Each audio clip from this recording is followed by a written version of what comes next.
आप देख सकते हैं कि परमेश्वर के पवित्र भवन के ऊपर जो क्रॉस लगा था उसको हटाया गया और उसकी जगह पर हिंदू धार्मिक रीति रिवाज के हिसाब का उनका चिन्ह लगाया गया है। हालेलुया। मसीह यीशु में मेरे प्रिय सभी भाइयों और बहनों में एक बार फिर से आप सबों का हमारे जयवंत मिनिस्ट्री बाजपुर के यूट्यूब चैनल पर हार्दिक स्वागत करता हूँ। उम्मीद करता हूँ आप एकदम ठीक होंगे और परमेश्वर के अनुग्रह में बने होंगे। अभी आपने इस भाग में देखा होगा, कुछ पंडित लोगों को देखा होगा और उसके बाद में जब वो इशारा करते हैं तो इशारा करके वो इस चीज को दिखाना चाहते हैं कि देखो आप जो गुम्मट पर एक आपने व्यक्ति को जो क्रेन की डिब्बे में वहां पर बैठा हुआ है, आपको पता है वो गुम्मट परमेश्वर के भवन की गुम्मट है।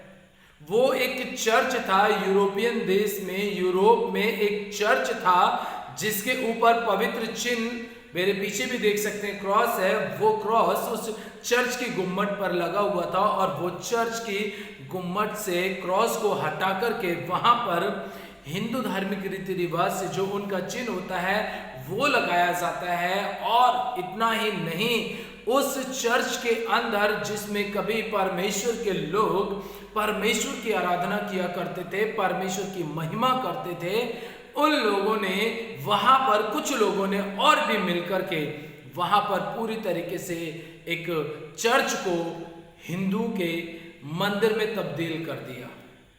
बड़े दुख की बात है कि जीवते परमेश्वर के भवन के बीच में इस तरीके से काम होना मतलब बहुत जल्द परमेश्वर के आने को प्रकट करता है। बाइबल में जब हम मत्ती रचित सुसमाचार 21 अध्याय को जब हम पढ़ते हैं तो वहां पर ऐसा लिखा है कि प्रभु यीशु मसीह अपने चेलों के साथ जब वो मंदिर की ओर बढ़ रहा था, मंदिर की तरफ जा रहा था, तब उसमें लोगों को उसने व्यापार करते हुए देखा। लोग कबूतर बेच रहे हैं, जानवर बेच रहे हैं, सराफे, पीढ़ियां, तमाम प्रकार की ऐसी चीजें थी जिनको देखकर प्रभु यीशु मसीह बहुत अधिक क्रोधित होता है और उन सब लोगों को मंदिर में से निकालना शुरू कर देता है। बहुत सारे लोग कहते भी हैं कि तू कौन होता है, तू कौन होता है हमें मंदिर में से बाहर निकालने वाला। लेकिन प्रभु यीशु मसीह कहता है क्या तुम्हें नहीं पता कि लिखा है कि मेरा घर प्रार्थना का घर होगा। तुमने परमेश्वर के प्रार्थना के घर को अपने व्यापार का अड्डा बना लिया।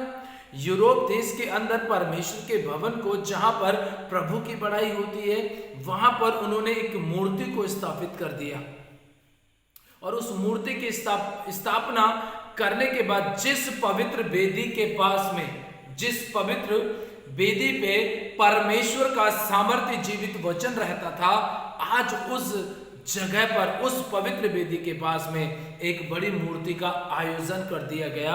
एक बहुत बड़ी मूर्ति को वहां पर रख करके उसका विसर्जन कर दिया गया। इन सब प्रकार की बातों को देखने का मतलब ये है कि हम बहुत अंत के दिनों में जिंदगी जी रहे हैं, क्योंकि वो सब बातें जो बाइबल के अंदर लिखी गई थी वो धीरे धीरे हमें पूरी होती हुई नजर आ रही हैं। मत्ती रचित सुसमाचार 21 अध्याय और उसके 12 वचन में इस प्रकार से लिखा है, यीशु ने परमेश्वर के मंदिर में जाकर उन सब को जो मंदिर में लेन देन कर रहे थे निकाल दिया और सर्राफों के पीढ़े और कबूतर बेचने वालों की चौकियां उलट दी और उनसे कहा, लिखा है मेरा घर प्रार्थना का घर कहलाएगा। क्या परमेश्वर को क्रोध नहीं आता, प्रभु को गुस्सा नहीं आता? मैं इस वीडियो को देख करके अंदर से दुखी हुआ हूं, अंदर से दुखी हुआ हूं कि जिन लोगों के बीच में यूरोप में कितने बड़े बड़े चमत्कार किए हमारे परमेश्वर ने, उन लोगों के जीवन में कितने बड़े बड़े काम किए, लेकिन फिर भी कुछ लोगों की मंद बुद्धि के कारण परमेश्वर के भवन को वहां पर पूरी तरीके से समाप्त कर दिया जाता है।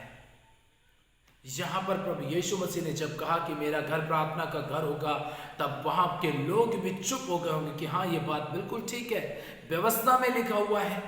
यीशु मसीह इतने आराम से उनसे बात करता है, हालांकि क्रोध भी उसने किया, लेकिन वो उन्हें समझाता है, वचन से समझाता है ताकि कोई उसके ऊपर दोष ना लगा पाए। और लास्ट में प्रभु कहता है कि तुमने मेरे प्रार्थना के घर को डाकुओं की खो बना दिया है। तुमने व्यापार का अड्डा बना दिया है। ऐसे ही यहाँ पर हम इस बात को देखते हैं, जीवते परमेश्वर के भवन को इन्होंने एक मंदिर में तब्दील कर दिया, एक मंदिर बना दिया। सोचने वाली बात है कि परमेश्वर का क्रोध कितना भड़केगा।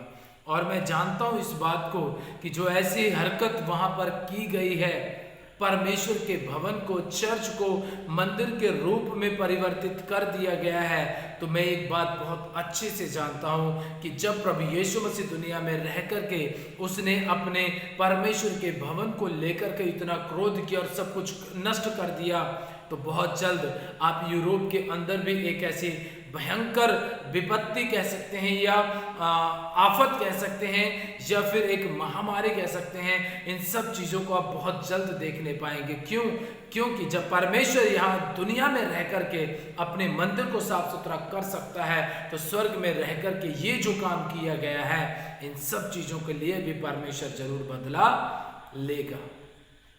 जिन लोगों ने स्थापना की है, जो अपने आप को सनातन कहते हैं, जो मूर्ति को ऊपर अपना भरोसा रखते हैं, उनसे परमेश्वर किसी भी बात से क्रोधित नहीं होगा। लेकिन जिन्होंने परमेश्वर को छोड़ करके इन सब बातों की ओर ध्यान दिया है, परमेश्वर उनसे जरूर बदला लेगा। मैं किसी भी धार्मिक भावना को ठेस पहुंचाना नहीं चाहता, लेकिन ये मैं उन ईसाइयों के लिए कहना चाहता हूं जिन्होंने परमेश्वर को छोड़ दिया है, जिन्होंने परमेश्वर को त्याग दिया है, परमेश्वर उनसे जरूर बदला लेगा।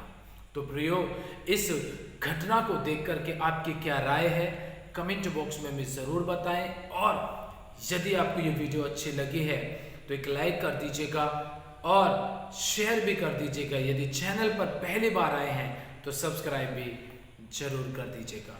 मैं इस वीडियो को आपको दिखाना चाहता हूं, मैंने इसका वॉल्यूम म्यूट कर रखा है ताकि YouTube की कम्युनिटी गाइडलाइंस की वजह से किसी भी प्रकार का कोई स्ट्राइक हमें देखने को ना मिले, तो इसलिए मैंने इसका वॉल्यूम बंद कर दिया है। अब आप इस वीडियो को देखिए और देखिए कि किस तरीके से परमेश्वर के भवन को उजाड़ कर दिया गया। अब आप इस वीडियो को देखिए। परमेश्वर आप सबों को बहुत बहुत आशीष दें।